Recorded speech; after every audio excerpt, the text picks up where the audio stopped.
Permaisuriku jatuh dalam kegelapan chapter 9. Boneka dengan tahap supreme. Cerita diawali dengan teriakan yang menggema di seluruh ruangan. Jian Tianxiang, master sekte dari sekte Immortal Pedang Awan, sudah mati. Wei Kun duduk di tempat duduknya seperti sedang duduk di singgasana, dan di bawah kakinya ada kepala seorang pria tua yang terpenggal.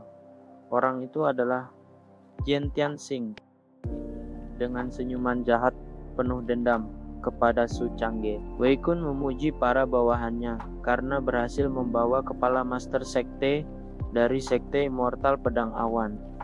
Wei Kun menoleh ke belakangnya. Di sana ada seseorang menggunakan jubah berwarna hitam yang menutupi seluruh tubuhnya. Pria itu memerintahkan Wei Kun untuk membunuh master sekte dari sekte Pedang Awan. Wei Kun memiliki sebuah rencana tersendiri dengan aliansinya agar rencana ini tidak diganggu. Mereka membunuh Jian Tianxiang agar sekte Immortal Pedang Awan tidak bisa ikut campur.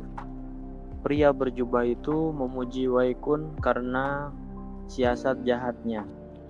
Setelah rencana mereka selesai, Wei Kun berdiri karena ingin mengumumkan bahwa alam rahasia dari Changbei akan dibuka di aliansi pemburu iblis dalam 3 hari. Saat itu, seluruh praktisi di alam Supreme akan datang ke wilayah Changbei, kota terbaru aliansi pemburu iblis.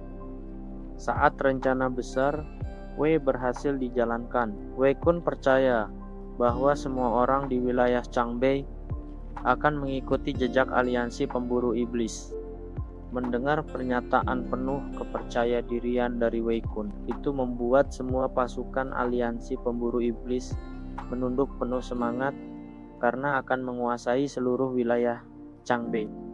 Tapi yang Wei Kun tidak ketahui, orang berjubah hitam itu hanya memanfaatkan mereka. Dia ingin agar aliansi pemburu iblis bergerak sesuai dengan apa yang pria berjubah hitam itu inginkan. Lalu saat putrinya telah berhasil dihidupkan kembali, dia akan membawa aliansi pemburu iblis ke jalan penuh keputusasaan yang sesungguhnya. Pria berjubah hitam berasal dari sekte iblis surgawi atau sekte Tianxi. Dengan senyum di wajahnya, dia berpikir bahwa 5 wilayah besar bukanlah tandingan dari sekte miliknya itu. Di sisi lain, seluruh tetua dari sekte Immortal Pedang Awan sedang melakukan pertemuan khusus. Diawali dengan kemarahan mendengar berita yang diberikan. Tetua Agung Zhou Yuan langsung melemparkan cangkir kaca hingga hancur. Tetua Agung mengatakan keluhannya pada pertemuan ini. Dengan keras dia menegaskan bahwa kita sebagai sekte Immortal Pedang Awan tidak pernah bermusuhan dengan aliansi pembunuh iblis, tapi hanya karena sedikit tersinggung saat berkunjung ke sekte ini, wakil pemimpin mereka sampai berani membunuh master sekte. Namun, Tetua Bai Yunchen tidak percaya kalau Wei Kun berhasil membunuh master sekte hanya dengan kekuatan miliknya sendiri. Dia yakin bahwa Wei Kun mendapat bantuan dari orang lain untuk melakukan hal itu. Dia juga merasa bahwa terbukanya alam rahasia dari Changbei di markas aliansi pemburu iblis dalam 3 hari lagi ini ada hubungannya dengan pembunuhan terhadap master sekte Jian Tianxiang. Tetua Zhou Yunchen setuju dengan pendapat Tetua Bei. Menurut kabarnya, ayah dari Wei Kun, yaitu pemimpin dari aliansi pemburu iblis, sudah lama mengasingkan diri untuk mencapai tahap supreme. Karena itu hampir tidak mungkin dia pergi mengasingkan diri lalu memerintahkan anaknya membuat kekacauan. Tetua Chou dan Tetua Zhao menjelaskan lebih terang, karena Wei Kun sampai berani membunuh master sekte Immortal Pedang Awan, itu berarti dia memang menargetkan kita sejak awal dan sudah siap melawan. Mereka juga pasti memiliki rencana untuk mengatasinya. Setelah mendengar semua pendapat dari tetua sekte, Su Changge terdiam, memikirkan rencana dan apa yang harus mereka lakukan sekarang.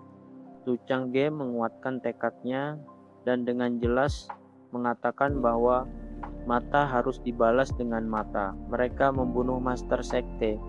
Karena itu mereka juga harus siap menerima konsekuensinya. Kita adalah sekte yang sama dengan derajat yang tidak berbeda juga. Karena itu sekte Immortal Pedang Awan tidak boleh kehilangan wibawanya. Meski telah kehilangan master sekte, Su Changge memerintahkan pada semuanya bahwa mereka akan pergi ke alam rahasia di wilayah Sangbei. Saat itu terbuka, meski itu akan berbahaya, tapi di saat yang sama itu juga merupakan kesempatan yang besar. Dia memerintahkan para tetua lain untuk menyiapkan semua murid yang mampu untuk ikut bergabung. Dengan tatapan serius penuh dendam, Su Changge mengatakan pada semuanya kalau aliansi pemburu iblis harus membayar semuanya. Tetua agung yang seharusnya memiliki pangkat tertinggi di antara tetua lain, dia menundukkan kepalanya memberi salam kepada Su Changge, mengakui bahwa dirinya sudah tua dan siap digantikan. Karena master sekte mereka sudah dibunuh oleh aliansi pemburu iblis, Tetua Zhou menyarankan agar Su Changge naik dan menjadi master sekte yang baru. Mendengar saran yang menurut mereka bagus itu, Tetua Bae juga langsung setuju. Dengan naiknya Su Changge menjadi master sekte, itu akan memudahkan mereka menyelesaikan tugas penting dan bahkan mampu melewati segala rintangan. Ketiga, tetua, bahkan tetua agung menundukkan kepala mereka dan memberi salam kepada Su Changge sebagai master sekte yang baru. Melihat hal itu, Su Changge tersenyum dan dengan senang hati menerima tawarannya. Setelah pertemuan itu selesai, Su Changge kembali ke kamarnya. Sebagai master sekte yang baru, dia harus bersiap dengan baik untuk mengikuti alam rahasia yang terbuka di Changbei. Tempat itu akan menjadi perang untuk semua praktisi yang hadir. Su Changge membuka toko yang disediakan oleh sistem. Dia melihat-lihat apa yang bisa dia gunakan sebagai alat untuk membantu mereka nanti.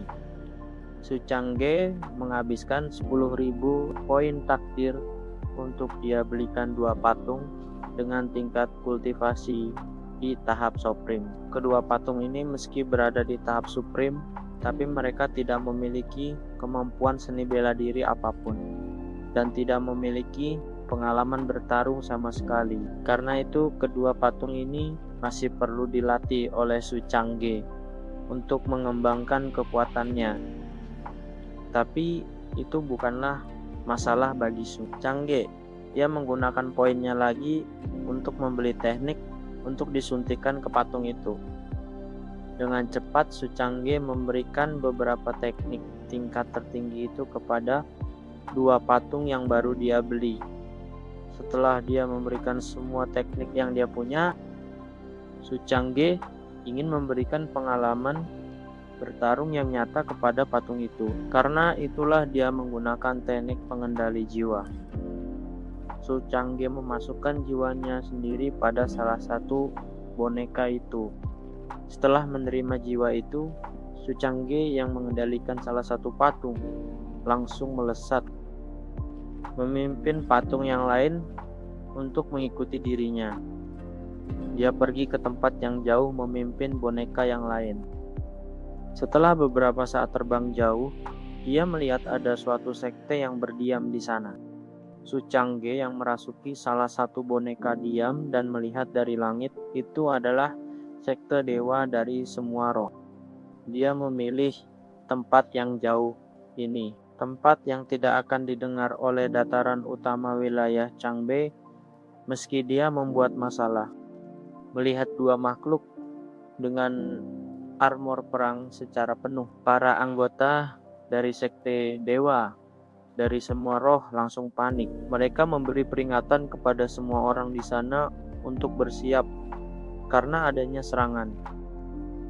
Para ahli praktisi di sekte itu langsung berkumpul, dipimpin oleh salah satu petinggi sekte yang berada di depan mereka. Su Changge yang melihat mereka langsung melesat siap menyerang. Meski dia sendiri tidak memiliki dendam pribadi, tapi Su Changge harus melakukan ini untuk memberikan pertarungan yang nyata pada kedua patung yang akan dia gunakan untuk melawan di alam rahasia Changbei nanti.